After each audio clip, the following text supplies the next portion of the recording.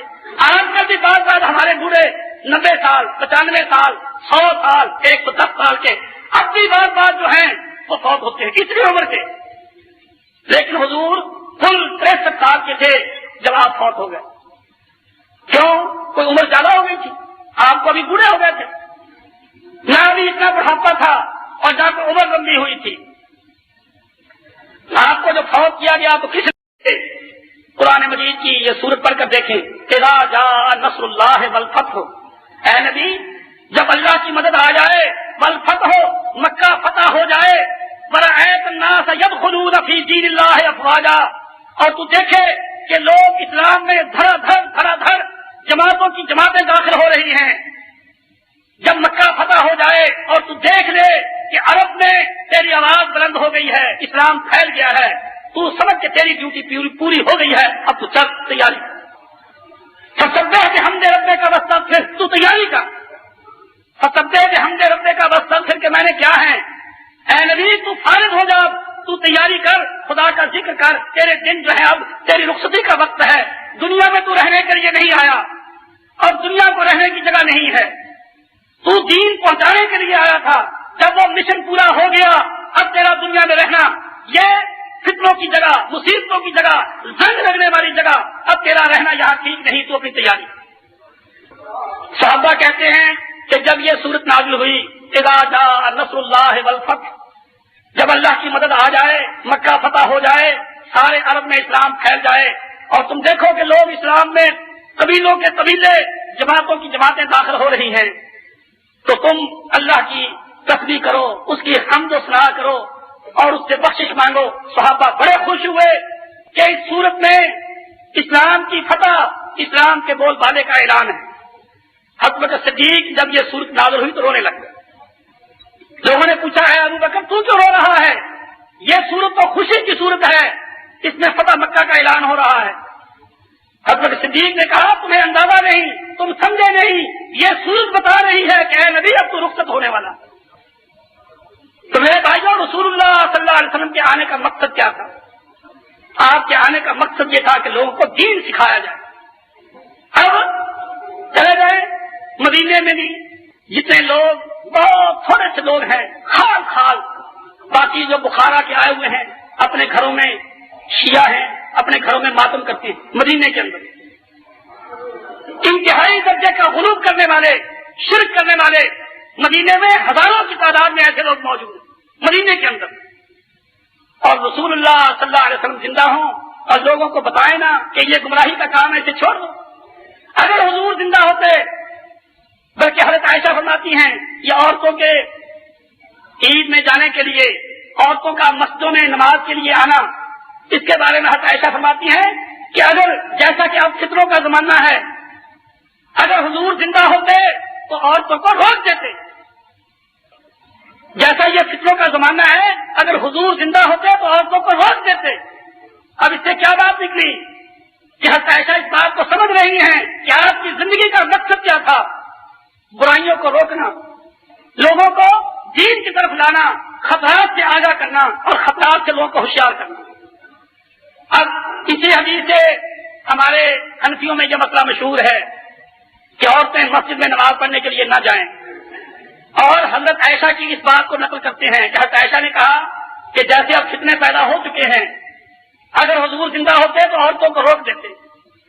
حالانکہ اگر اس پوری حدیث کو پڑھا جائے تو حضرت عائشہ بیان یہ کرتی ہیں کہ لوگوں دین مکمل ہو چکا ہے، دین مکمل ہو چکا ہے، اگر عورتوں کو روکنا ہوتا، حضور زندہ ہوتے تو وہ روک دیتے۔